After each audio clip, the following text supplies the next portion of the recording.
to order the Marshall City Council regular meeting for February 2nd, 2026. Madam Clerk, would you please call the roll? Mayor Wolfersberger. Here. Member Cheney Huggett. Here. Member Gates. Member Hackworth. Member Skibby. Here. Member Traver. And Member Underhill. Here. You have a quorum, Your Honor. Thank you. We do not have an invocation this evening, so I'll ask council to rise for the Pledge of Allegiance. I pledge allegiance to the flag of the United States of America and to the republic for which it stands, one nation, under God, indivisible, with liberty and justice for all. Thank you. That brings us to approval of the agenda. Item 6, public comment on agenda items. Item 7 is our consent agenda. Item 8A tonight, we have Brooks Nature Area Advisory Board giving us a presentation. We have no informational items under 9. 10A, we have a Oprah certificate application. 10B, we have a public hearing also for Oprah certificate application for 201 and 203 West Michigan Avenue. I apologize, the first one was for 211 and 213 East Michigan. We have no old business reports and recommendations. 12A, we have set a public hearing for special land use SLU 25-001. Then under appointments and elections, 13A is appointments for the Zoning Board of Appeals. 13B is appointments for the Northeast Neighborhood Improvement Authority, and 13C is appointment for the South Neighborhood Improvement Authority. It's followed by item 14, which is public comment on non-agenda items, and item 15 is council and manager communications, followed by item 16, our adjournment. Seek a motion regarding the agenda. I move we approve the agenda as presented. Second. We have a motion and support. It's a voice vote. All in favor, please say aye. Aye. All opposed, same sign. Motion carries. That brings us to public comment on agenda items. Persons addressing City Council are required to give their name and address for the record when called upon by the mayor. Members of the public shall be limited to speaking for a maximum of 3 minutes. Comments shall address agenda item topics only. Public hearing items should be addressed during the public hearing portion, item 10 of the meeting agenda. Non-agenda items shall be addressed during the public comment non-agenda items, item 14 portion of the meeting agenda. Is there anyone here this evening wishing to address council on agenda item topics? Yes, sir.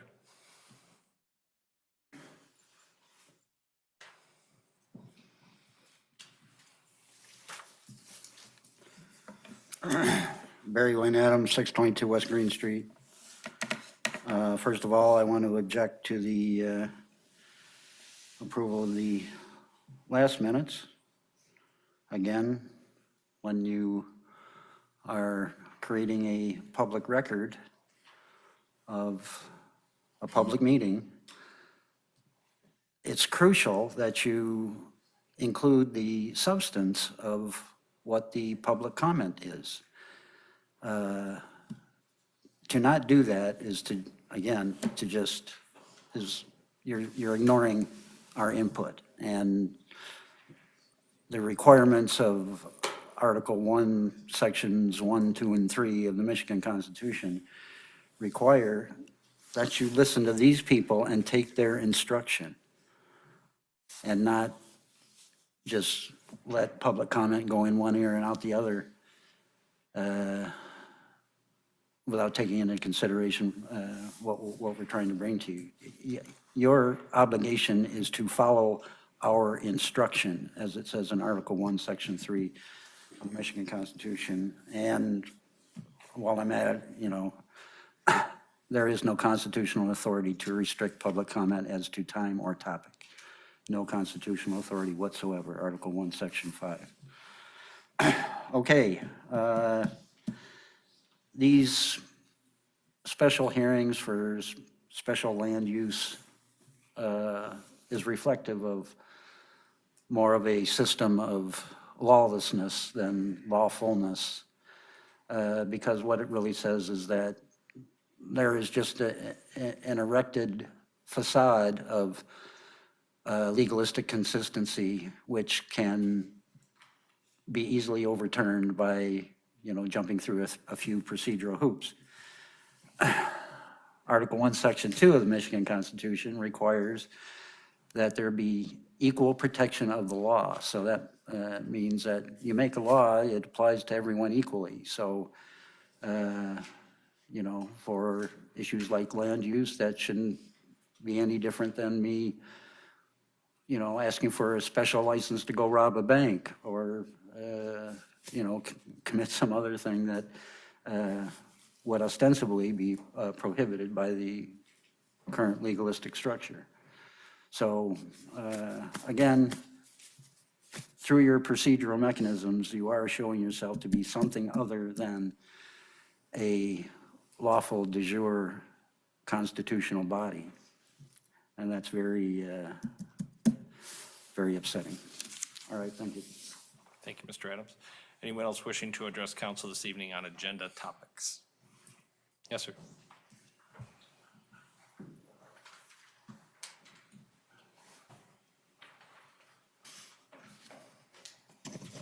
Regis Klingler, 348 Butler Court in Marshall. I was going to address item 13B and item 13C. These are appointments to the neighborhood authorities.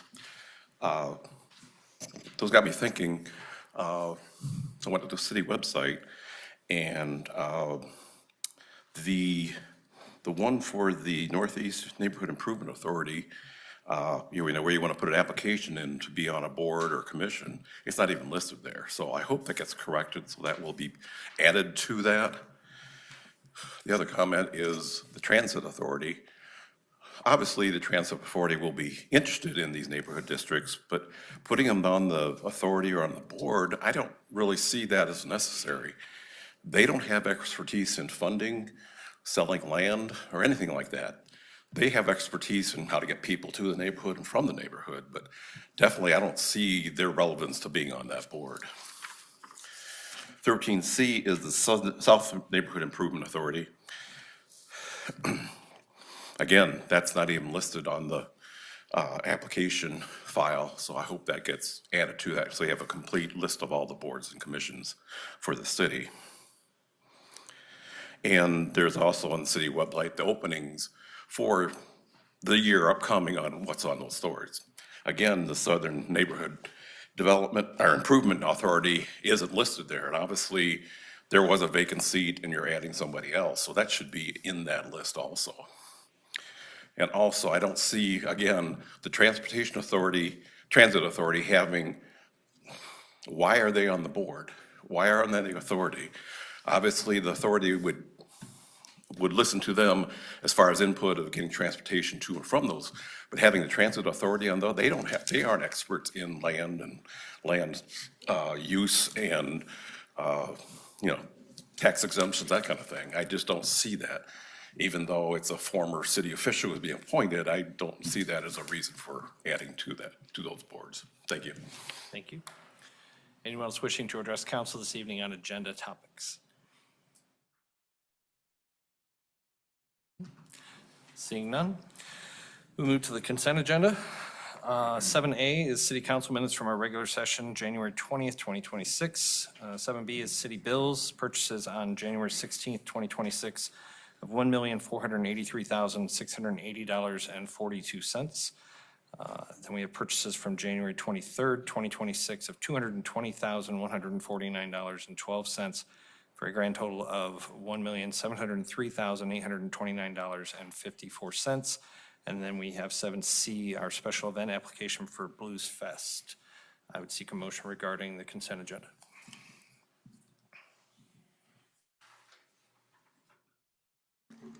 I move that we approve the consent agenda. Support? The motion and support, is a roll call vote, please? Member Cheney Huggett. Yes. Member Gates. Yes. Member Hackworth. Yes. Member Skibby. Yes. Member Trainer. Yes. Member Underhill. Yes. And Mayor Wolfersberger. Yes. Motion carries, Your Honor. Thank you. That brings us to 8A, presentation by Brooks Nature Advisory Board. Says we have the board present. Do you want me to, it's just going to be Is this Patty? I am Patty, yes. And I have hard copies. I don't know if we want to pass these around.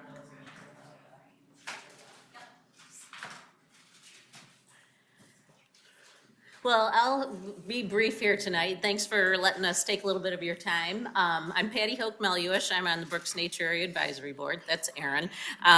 So it's been a while since we've been here to talk about the Brooks Nature Area, and it's just thought it's the 20th anniversary this year, and it's a good time to give you a little status update. We can go to the next slide, please. So I'm sure most of you have been to the Brooks Nature Area. It was established as a city park on April 17th, 2006. 189 acres. It's located it's on 18.5 Mile Road, just north of Stewart Lake, just south of Homer Road. We have about 3 miles of established trails, 88 acres of restored prairie, which is kind of the showpiece out there. In addition, there are high-quality wetlands, mature forests, and lakeshore habitat, good riparian habitat. So on this parcel of land, there's just a lot of, it's a diversity of habitats, good wildlife habitat out there. And also, great, we lost it. But it's great for wildlife, but also great for our community, access to green space. It's just a gem of a place. So we'll go to the next slide. I just really want to stress how much this park has been built by our community. It truly has. We've had so many volunteers and so much community funding. So these are just a few of the highlights from our 20 years. We've had 3 Girl Scout Gold Award projects at the park, and if you're not familiar with that, that's the equivalent of an Eagle Scout project for the Girl Scouts. We've had 5 Eagle Scout projects, so we had the pavilion was built, bathrooms, the big informational trail signs, benches, trail development, the Songbird Loop, all those were Scout projects. And then we've had numerous other smaller scale Scout projects, but still very beneficial to the park. We've had so many volunteer hours from the Marshall High School students, Marshall High School National Honor Society, the Marshall High School Environmental Club. They've spent many hours out there doing invasive species removal, trail maintenance. The Stewart Lake Association has been a great supporter of the park as well, with some funding and volunteers through the 20 years. Marshall Area Garden Club has funded our beautiful trail sign, or the trailhead. And then in recent years, with the Calhoun County Parks Millage, Eckford Township has shared some of their parks millage with the Brooks Nature Area. They funded some invasive species treatments out there, and we're so thankful because that's not the most glamorous thing to fund. You don't put your name on it, but it's been really beneficial to the park. They also funded some tree signs so when visitors are out there, they can identify trees, and some tools for us. And then Fredonia Township also shared some of their millage funds. They helped fund the prescribed prairie burn, the tool shed, and benches, garbage cans, and so we're just really thankful to them as well.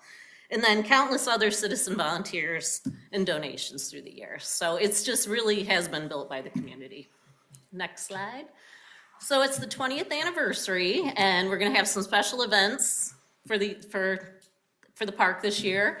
And the first of which is the Luminary Hike, which is this Saturday, February 7th from 6:30 to 8:30. It's the 3rd annual. Aaron handed out the luminaries. We have about 1.5 miles of trails that will be lit. We'll have free hot chocolate and fire at the trailhead. So one little note, if you're coming out, please carpool. The parking area is a little tight, but still we'll accommodate you, so come on out. So watch for other 20th anniversary events. We'll keep you posted on those. And our next board meeting is March 19th at 5 o'clock at the Public Services Building. Just a quick note, we have some of our board members here tonight. I'm Patty. Jan's here. Jan. Brian. Aaron. Ian Campbell's not able to come. Lauren Brueggemann. Christy Benson's here. And Jim Curry's former board member, technical advisor now. And Don Jewett's one of our technical advisors, and a thanks to Justin Miller. He's our city liaison. So thank you all for your service.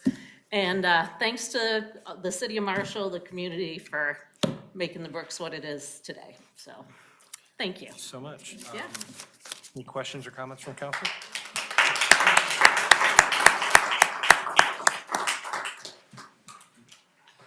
I'm No, just go going to ahead. express to you guys how much I appreciate what you do there. That's maybe my favorite. There's a lot to pick. Could be arguably one of my favorite parks in the area, especially because I've got little kids. So to take them on a hike, there's no rivers or ponds that I have to worry about them entering. It's easy to just let them run. So I really love that's probably one of our favorite places to go. So I appreciate how much work it keeps those trails clean and open space for them to just run and see things and point at the trees, and it's a blast. So thank you. No, agreed. Again, our appreciation to the entire board. It's really a fantastic space. My family has definitely made good use of it. We've even had family pictures made there, so it's just, yeah, huge thank you. All right, moving on. That moves us to item 10A, Resolution 2026-3, Oprah Certificate Application for 211 and 213 East Michigan Avenue. Director Strange, please.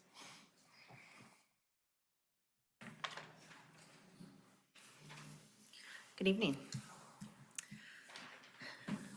You maybe remember from the last few months, we've had a couple of times where this project has been before you.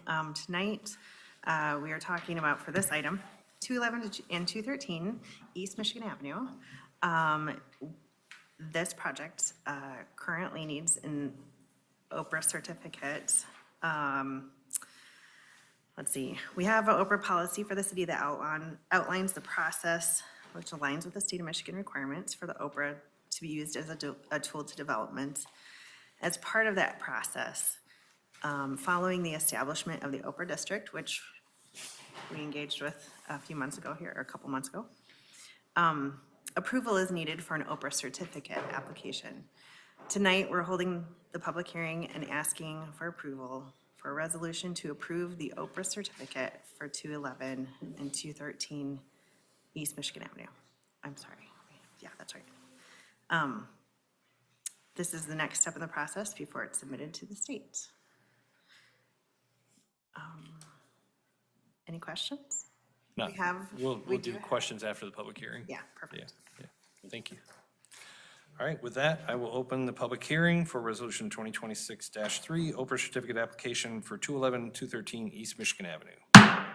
Anyone wishing to address council on this resolution? Yes, sir. Barry Wayne Adams again, 622 West Green Street. It was kind of hard to hear what was just said, but it seems that the town is falling apart faster than we can keep it repaired. So we have to go out and look for these different sources of funding. But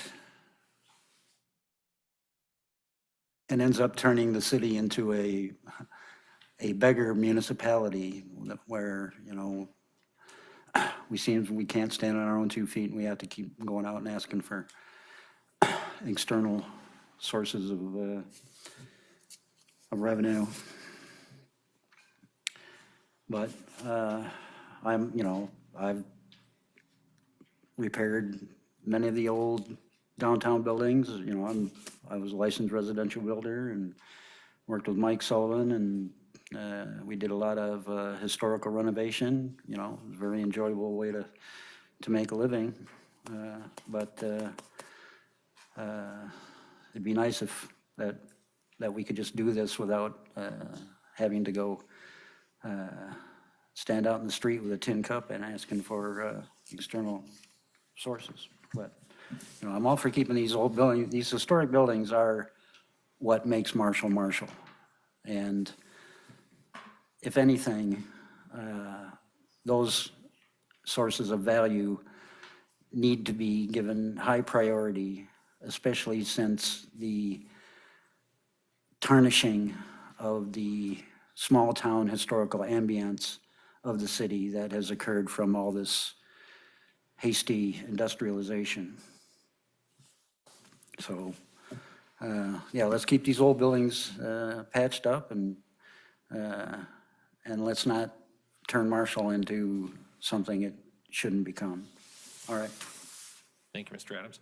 Anyone else wishing to address council on this resolution? Yes, sir.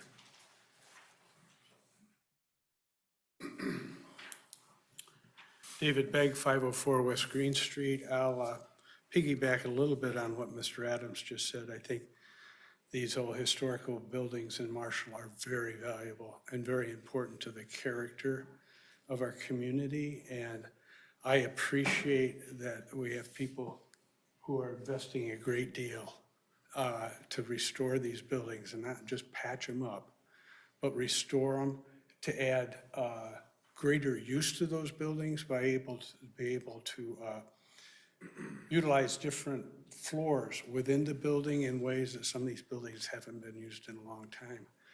And that our community is wise enough and resourceful enough to find ways that we can make this happen that is not hurting our citizens is fantastic. And I think this is really, really good stuff that you're looking at this evening. Thank you.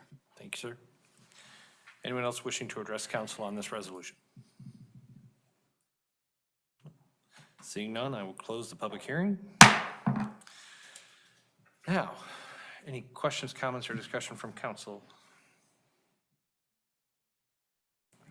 I just wonder, so all of us on council have seen quite a few of these, but since there was some public comment regarding the instrument of the Oprah, do you mind just one more time briefly recapping for the public what that tool is? Thank you. Yeah, so on a basic level, what we're doing through the Oprah tool is we are establishing that baseline tax revenue that is coming in for the building as it is at the beginning of the project before renovations occur. That amount stays consistent through the life of the Oprah. So we've got 12 years for this project that is locked in, even though the value of that building will increase due to the project, what they're paying will not. And so that means that they're able to count on not having that additional expense of the taxes, the tax increase, at a time when maybe they're, the early stages of after a building is renovated, it takes a little time to get people to occupy those spaces and rent to come in. And that's one of the reasons why that tool can be very valuable. Is that good? Okay. In other words, it's a tax freeze. It's not a grant. It's not outside funds coming in from the state or anything like that. We're giving somebody a tax freeze for a set period of time in exchange for their, sizable investment in a historic building in this case, right? Yep. Thank you. I was going to speak on that too. It's basically between this project and the next agenda item is $5.5 million put back into these buildings. So to say it's they're begging, it's very nice what they're doing to downtown Marshall for the amount of money they're putting into it. No, I would reiterate that as well. Our downtown has, some of these buildings are over 150 years old. Some of them coming up close to, pushing 200. So getting this reinvestment in our downtown and in these critical structures, I just don't see anything more important to Marshall. I agree. I think there's been a narrative that Marshall is going to decline the historical district anyways. And I appreciate, having had a business downtown at one time, the fact that we are putting this kind of time and energy into making sure that our historical district is thriving. I think that's extremely important for this town. I think we also need to thank these investors because they're going to be improving the safety of those buildings, the safety for the residents, the safety for the people that are going shopping there or whatever business they're conducting there. And I think that's really important to keeping our downtown thriving and growing. Thank you. Any other questions, comments, or discussion? I'd seek a motion. I move that we approve Resolution 2026-03, a resolution to approve an obsolete property rehabilitation exemption certificate application for the project located at 211 and 213 East Michigan, and authorize the city manager and city clerk to sign the necessary documents. I have a motion and support. That's a roll call vote, please. Member Gates. Yes. Member Hackworth. Yes. Member Skibby. Yes. Member Traver. Member Underhill. Yes. Mayor Wolfersberger. Yes. And Member Cheney Huggett. Yes. Motion carries, Your Honor. Thank you. That moves us to 10B, Resolution 2026-4, open certificate application for 201 and 203 West Michigan Avenue. And Director Strange is back with us. Hello. Again, we have another Oprah certificate. This project, the last project was for 211 and 213 East Michigan Avenue. This is for 201 and 203 West Michigan Avenue, also known as the Stagecoach property. Using the same tools that we just discussed, we're looking to hold a public hearing to take that next step in the process for the Oprah certificate for that property. And I'm happy to answer any questions. The applicant is investing over $1.8 million for this project. Thank you. We'll do the hearing and get back with you. That brings us to our public hearing for Resolution 2026-4, open certificate application for 201 and 203 West Michigan Avenue. I will open the public hearing. Anyone wishing to speak to council on this resolution?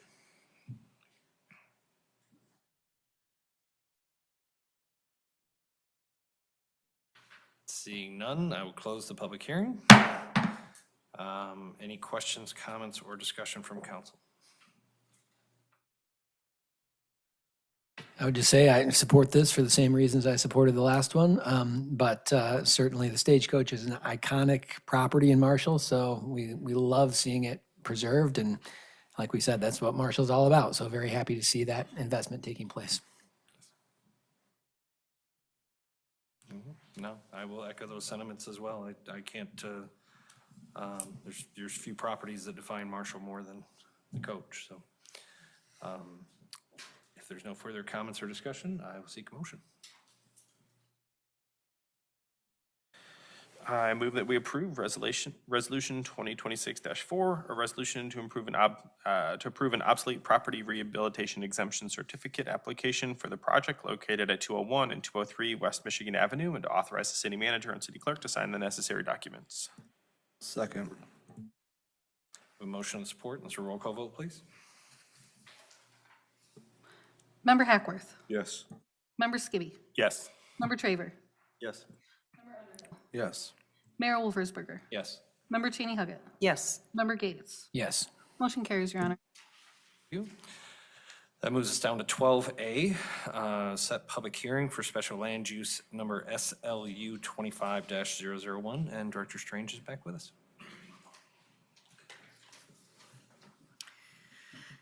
Hello again.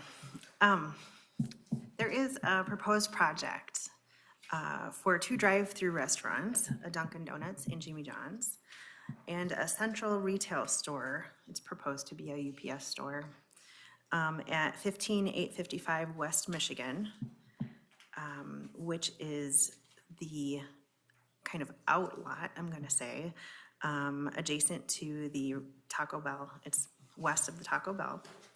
And other properties in this plaza, you know, it's the outlot of the Tractor Supply Company and Dollar Tree location.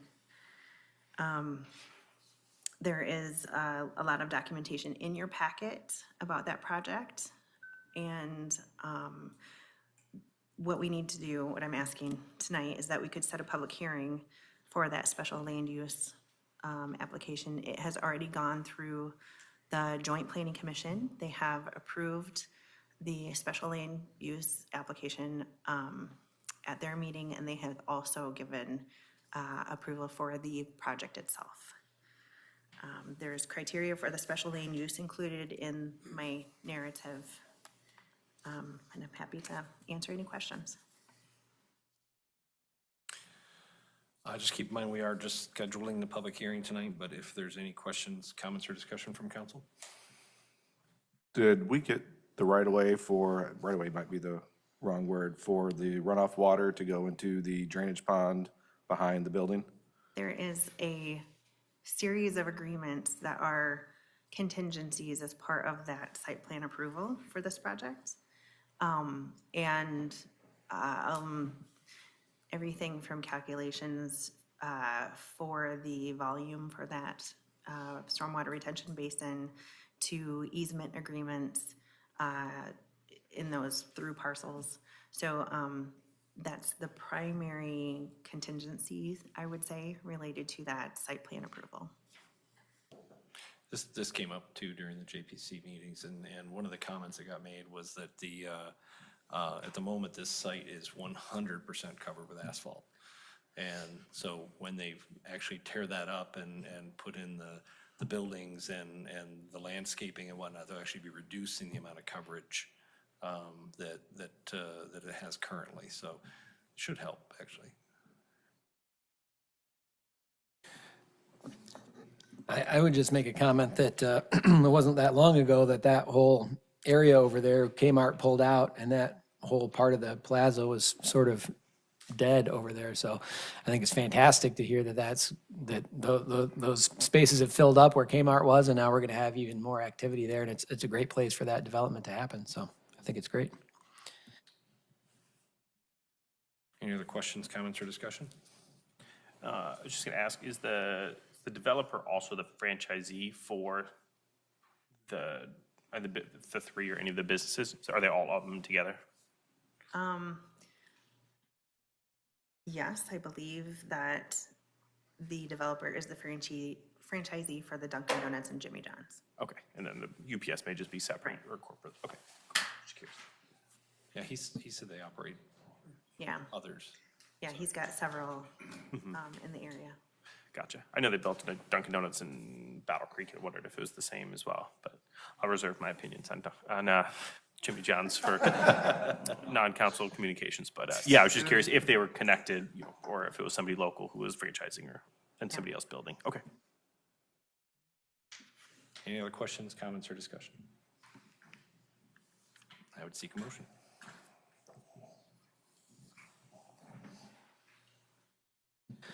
I move that we introduce special land use number SLU 25-001 for 2 drive-throughs at proposed restaurants at 15855 West Michigan Avenue, and set a public hearing for March 2nd, 2026 at 7 p.m. at the regularly scheduled city council meeting.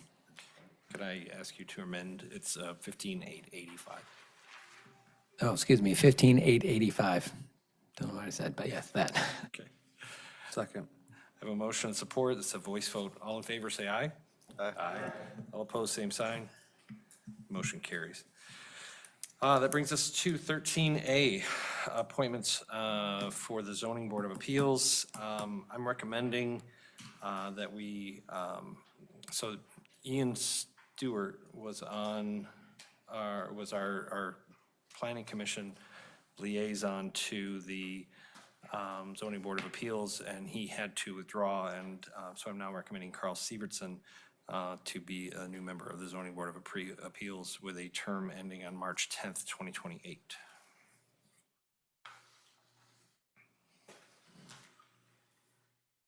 I move that we appoint Carl Sievertson to the Zoning Board of Appeals with a term ending on March 10th, 2028. Second. Motion and support.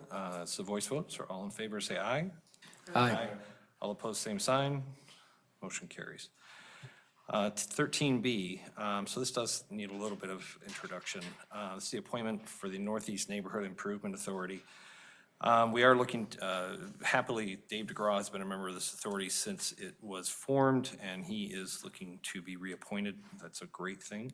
But I'm also recommending that we approve Tom Tarkowitz to the Northeast Neighborhood Improvement Authority as a representative of the TAC.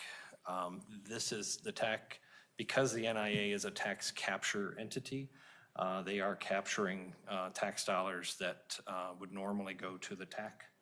And because of that, they sought representation to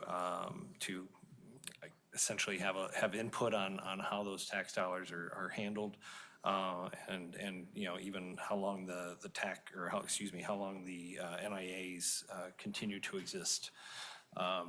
So I felt that was actually a good thing that because dollars that would normally go to them are being redirected, that they had a position of interest. I did tie bar this, and the TAC board agreed that the person who holds this seat will always be the marshal representative of the TAC, so that there won't be someone from somewhere else in the county sitting on a board making decisions about Marshall. So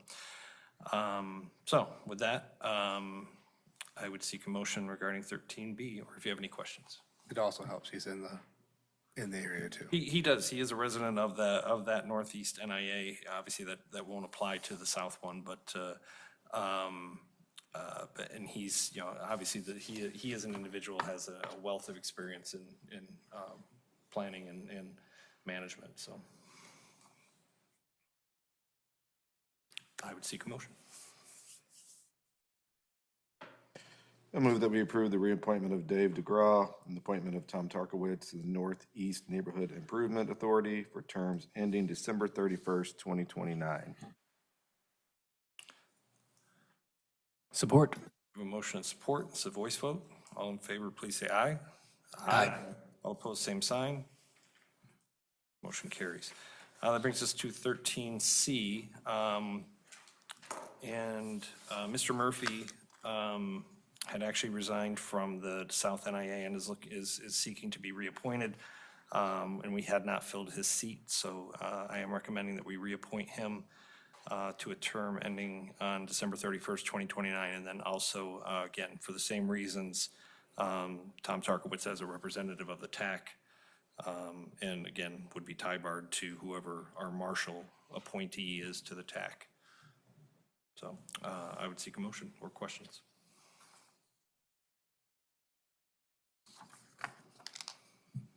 Move we approve the appointment of Michael Murphy with a term ending on December 31st, 2029, and Tom Tarkowitz with a term ending on December 1st, 2026 to the South Neighborhood Improvement Authority. Second, and I'd just like to note, I believe the spelling of Murphy is incorrect in the report, so if that could just be corrected for the final version. Yes, thank you. I have a motion and support.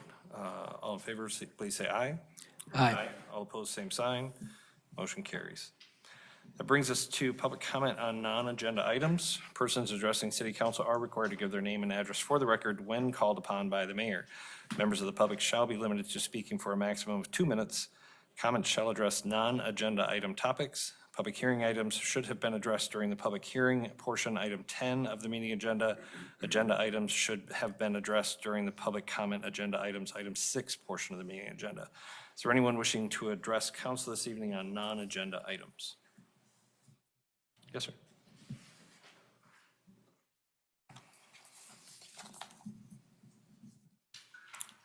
I'm Greg Allen. I live at 1151 Orchard Drive, Stuart Lake.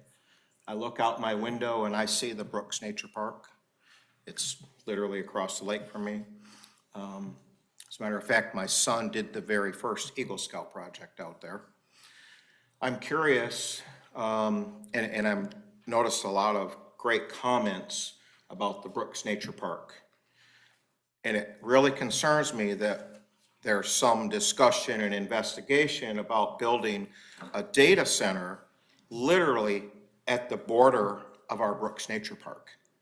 That corner of the property is right in back of the woods that's right at the border of our nature park. And I don't understand why we have so much praise for this wonderful piece of property and we want to build something there that can deteriorate that property or take away from its, beauty and wonderful use. So I'm really concerned about what that effect is on not only us as people who live at the lake and enjoy that, and I can tell you that on a still night, I can hear the trains running through Marshall because it's not that far from where we live. And if you're gonna put a power plant and a data center that I'm sure are not gonna be whisper quiet, all that noise is gonna affect our quality of life. Thank you. Thank you, sir. Anyone else wishing to address council? Yes, ma'am. Yes, ma'am.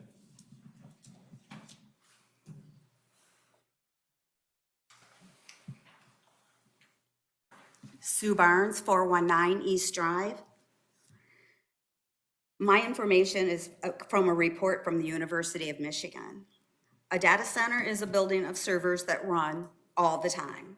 They process and store large amounts of digital information, such as online banking, streaming platforms, artificial intelligence, photos, backups for individuals and business users. The creation of jobs of any significant number is doubtful. Data centers do not bring high-paying tech jobs to local communities because they operate as infrastructure projects rather than your traditional job. Although the construction of data centers may create many jobs, they are short-lived. Once they are built, they require relatively few employees since the facility's primary house computers and servers. The jobs that they do create locally are typically low-wage, term-limited, non-technical positions such as security, maintenance, and janitorial work. These roles are often filled by contractors rather than full-time employees, meaning they lack union protection, benefits, and job security. As a result, these positions tend to be short-term and do not contribute to the growth or long-term career opportunities for our local residents. So when considering the possible tens of hundreds of millions of dollars in tax breaks for such an insignificant number of workers, this is not a wise investment. If the center does leave prematurely for any reason, then the utility customers could be on the hook paying the cost of the infrastructure built for the center. When they are built, they raise utility rates for nearby communities, the demand increases, and the utility companies often pass the costs of these upgrades and increased energy procurements. That's me? Yes. Already? Yes. Thank you. Thank you. Would anyone else like to address council this evening on non-agenda items? Yes, sir. My time started yet. I'd like to piggyback on what she had just said, because of the noise value of a 1 gigawatt power plant. Even the data centers, from what I've read in my research, are not recommended to be any closer than 2 miles from a hospital or a school. Now, I'm not sure how far Hughes Street School is from that data center, but I don't think it's 2 miles. I really don't think it's 2 miles. And I think that it is from a humming noise factor that they recommend that you don't build them that closely. Also, like she said, the 1 gigawatt power plant. Okay, so a normal data center takes a couple of megawatts. A big one takes 20 to 35 from my research.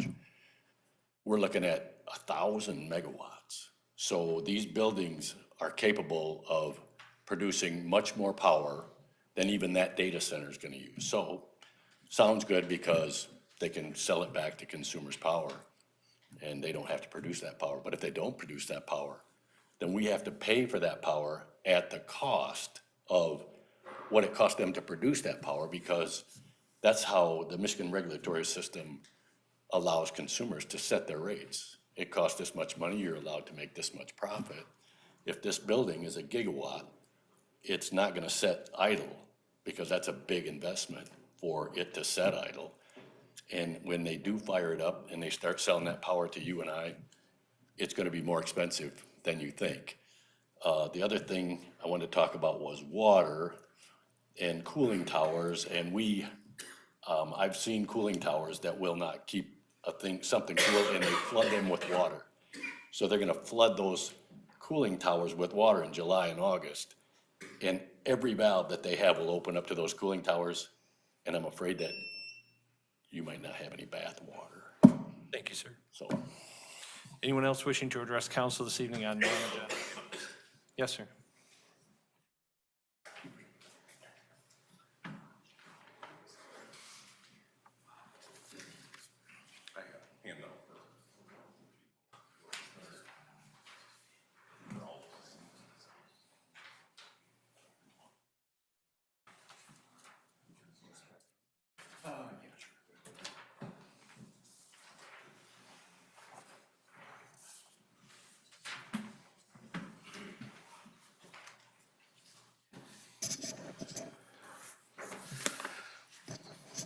Regis Klingler, 348 Butler Court in Marshall. Kind of piggybacking on what the other two last speakers were, I wanted to address this to the council. I'm reinforcing the email sent to the city council last week. The email had a link for the picture of the example of the type and size of gas turbine cogenerating plants needed for the proposed data center. What I passed out is that picture. It's from the Midland Cogeneration Venture in Midland, Michigan. That plant is 1,600 megawatts. And the turbine generator plant proposed for the developer, Altera, is 1,000 megawatts, as was addressed earlier. That data center is 1,400 megawatts, so it isn't going to provide all the power to it all the time. The gas turbines will be used will be similar in size and power rating to that picture. The gas turbines will run generators directly, and it will also run steam turbines using the hot exhaust gases. As you can see, these turbines are huge. They will create a lot of noise. They will require makeup water for the steam systems. They will require billions of cubic feet of natural gas per year. The emissions will remain even with air pollution equipment, and those would include carbon monoxide, carbon dioxide, nitrous oxides, unburned hydrocarbons, and formaldehyde. Prevailing winds will direct those emissions eastward to the east side of Marshall and the Stewart Lake Brooks Nature Center areas. The noise they will make will be very loud, probably over 90 decibels next to the units. This is in addition to the loud noises from the data center itself. It's extremely important that the noise be restricted and controlled. This is required to not disturb the wildlife in the Brooks Nature Center and do not torture the nearby residents at Stewart Lake. This combined noise can travel for miles and can affect the mental health and well-being of neighbors and users of Stewart Lake. The noise will also affect the residents of Marshall if it is not controlled correctly. Yes, sir. Anyone else wishing to address council this evening on non-agenda items? Yes, ma'am.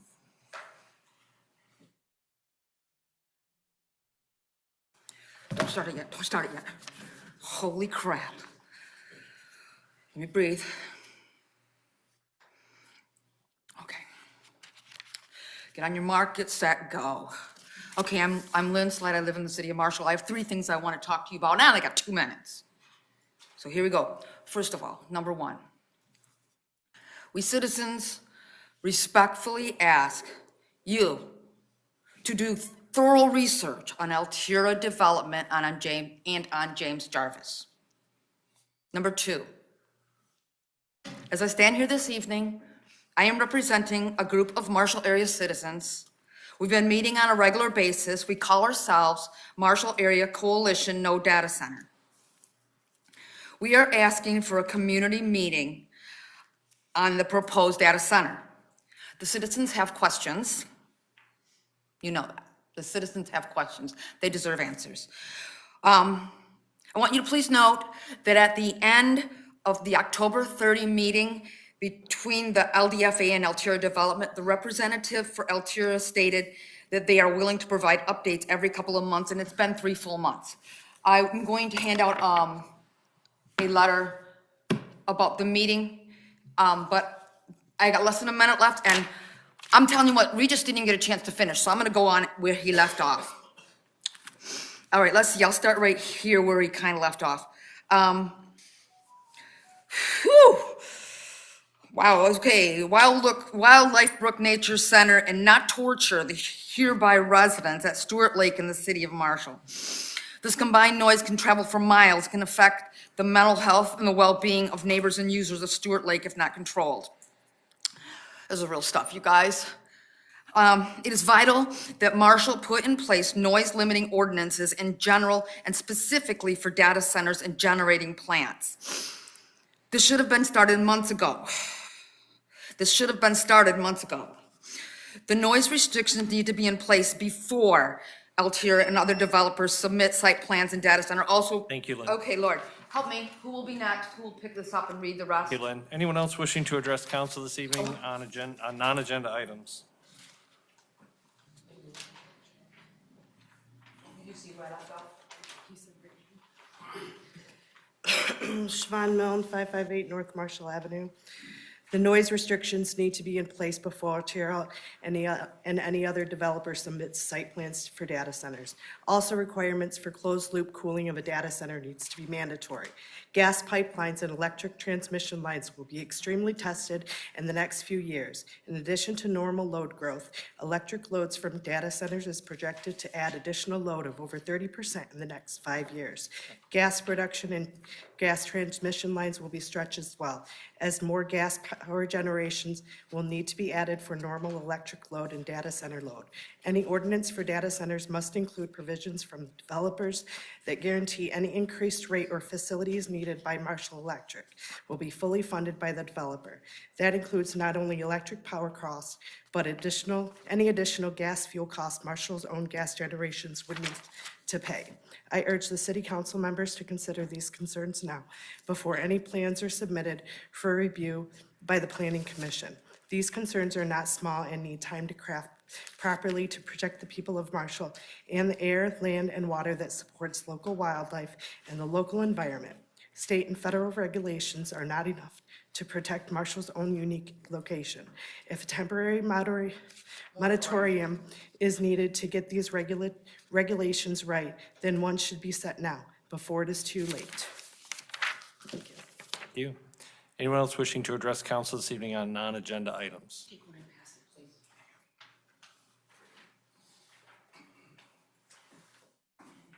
Yes, sir. Mary Wayne Adams again, 622 West Green Street. I hope you're listening.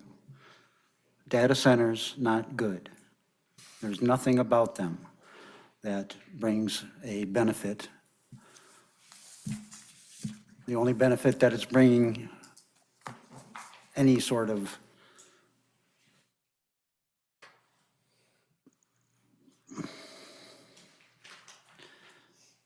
positive aspect, it can only be embraced by those who are investing in it. We're finding out that these front organizations like Altera are actually created by Microsoft, Meta, Google, Facebook, Oracle, and we've already found out through cursory research on LinkedIn that this James Jarvis guy is connected with Oracle and Microsoft, which is a huge red flag. The purpose of these data centers is not so that we can have our high school seniors cheat on their English essay or that we can create funny videos. The purpose of these data centers and the huge amount of data that they want to process is so that they can track and surveil each and every one of us. Our geographic movements, our conversations, and who we are conversing with. This is the perfection of the Big Brother dystopia that was written about in 1984 and, several other warning, works of warning, prophecy that was coming down the pipe. But the noise issue in itself makes this untractable. The noise issue will destroy the Brooks Nature Center. Thank you, sir. Make the right decision. Anyone else wishing to address council on non-agenda items tonight? Yes, sir.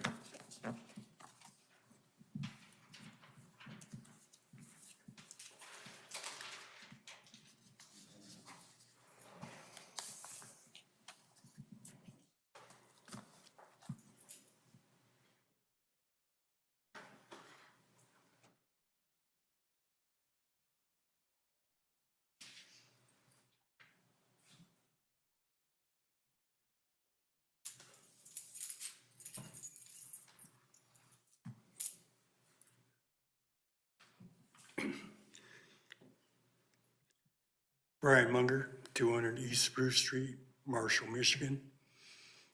Calhoun County, State of Michigan. Proud citizen of the United States of America. I'm kind of going to upset the apple cart a little bit because I'm probably not speaking on something that you expected.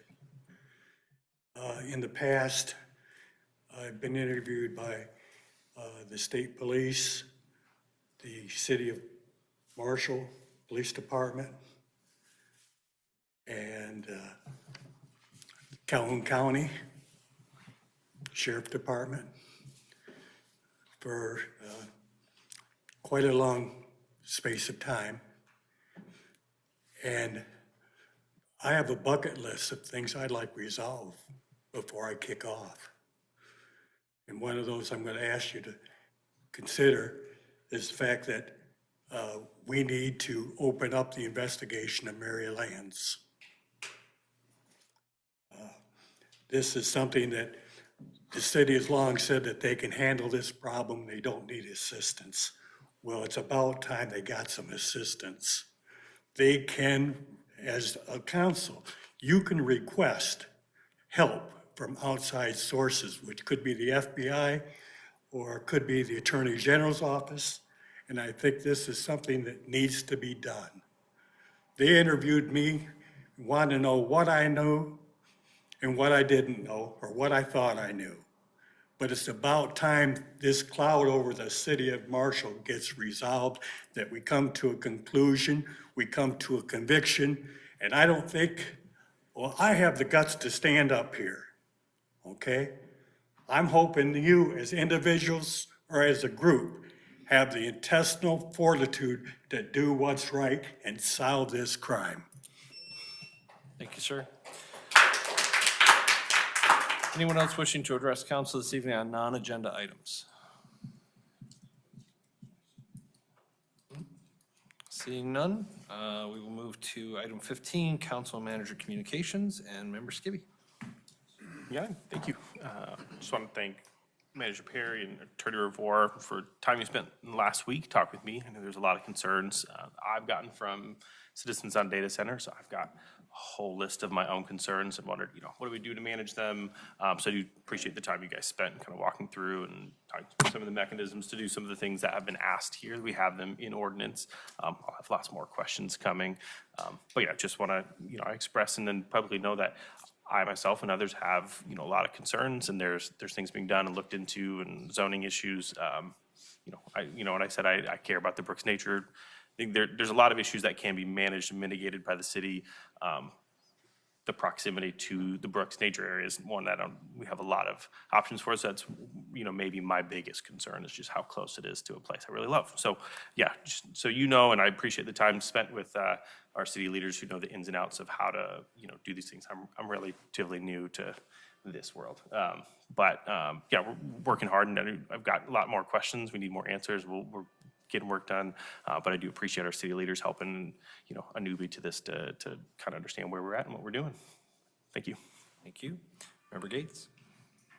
I would just also comment briefly on the potential data center issue.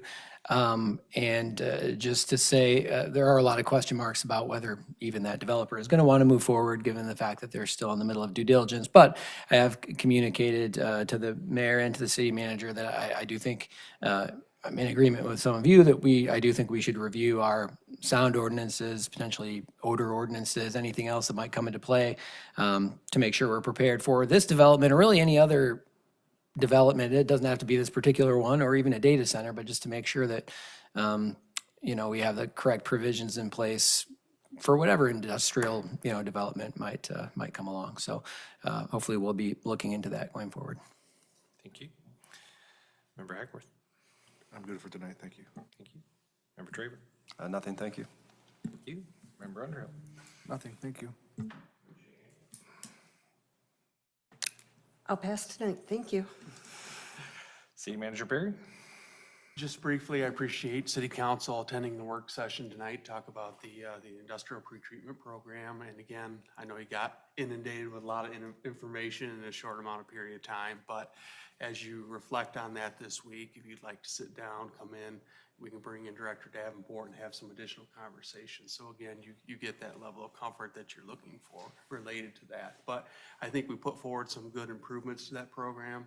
And once we feel that there's a good comfort level, we'll try to get that before you and make those amendments. Thank you. Thank you. Clerk Eubank. Nothing for me tonight, thank you. I will, Mr. Hyatt, you mentioned the power station and any excess energy. Unless the city of Marshall were to enter into a purchase power agreement with that facility, we would not have to, there's no scenario where we'd be forced to take energy from them.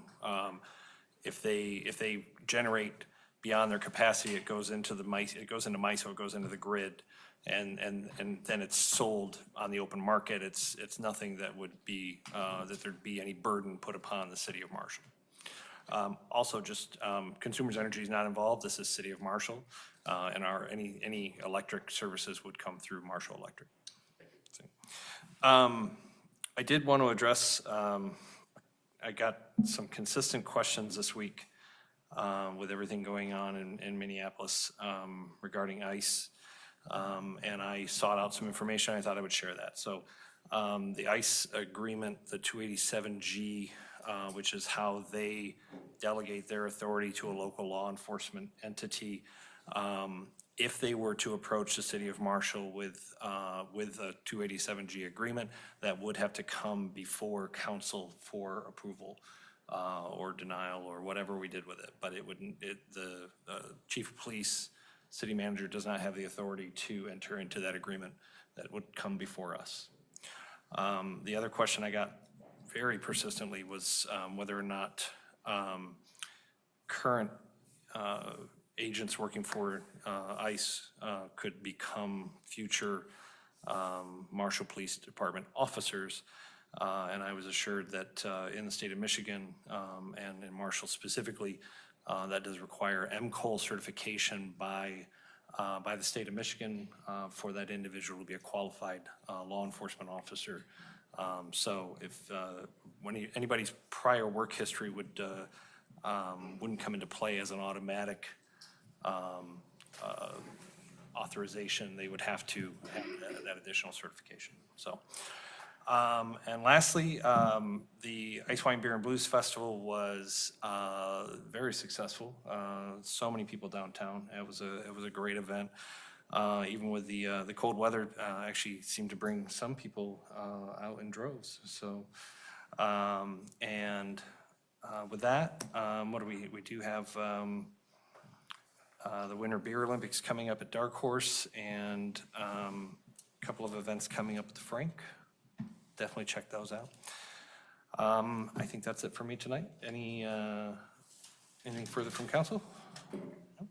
I'd seek a motion for adjournment. So move. Support. Motion support. All in favor say aye. Hi. All opposed, same sign. We are adjourned.